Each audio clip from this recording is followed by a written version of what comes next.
government.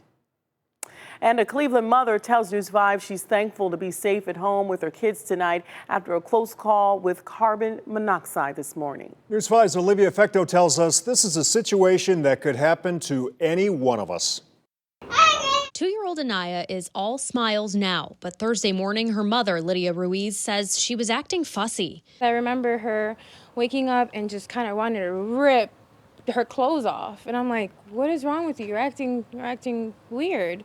Being up early may have saved their lives. Ruiz says she opened the door from her bedroom to the bathroom where her heater is. And it just hit me. And from there, it's blurry. Carbon monoxide exposure, according to the fire department, a faulty furnace. You know how you get Charlie horses? Well, that was happening all over my body. So it felt like my body was shutting down instantly.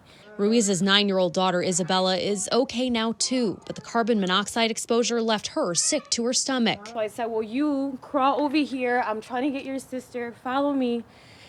And she couldn't. She just laid there. So at that point, I'm panicking. I'm praying to God. I am praying to God. Like, it literally felt like it was my last moment. But Ruiz wouldn't give up. These stairs became her way out. She fell down them, trying to leave the apartment and get help for her kids. As I'm down here, I'm like, please, just God, give me one more strength to open this door because I'm screaming, but nobody can hear me at all.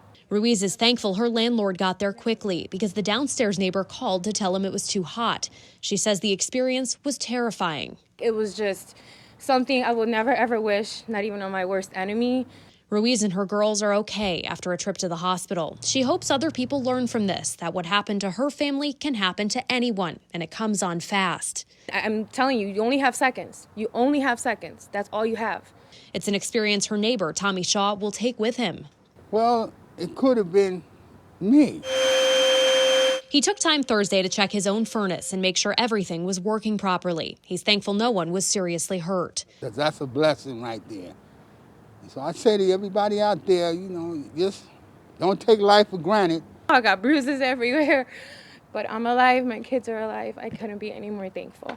Olivia Fecto, News 5.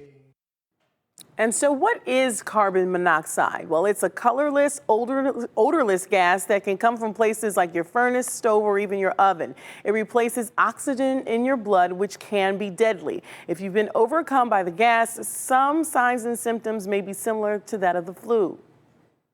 Nausea, vomiting, constant headaches. They could get blurred vision. They could exhibit some of the signs and symptoms of stroke, such as aphasia, where they're not able to speak, tiredness. Well, that's one of the big ones. Unfortunately, a lot of times people will feel tired not knowing that they've been exposed to carbon monoxide. They fall asleep and then only increase their chance of getting carbon monoxide poisoning. And fire departments recommend installing a carbon monoxide detector in your home that can pick up on this gas even when it's at low levels. Just make sure you keep those batteries fresh.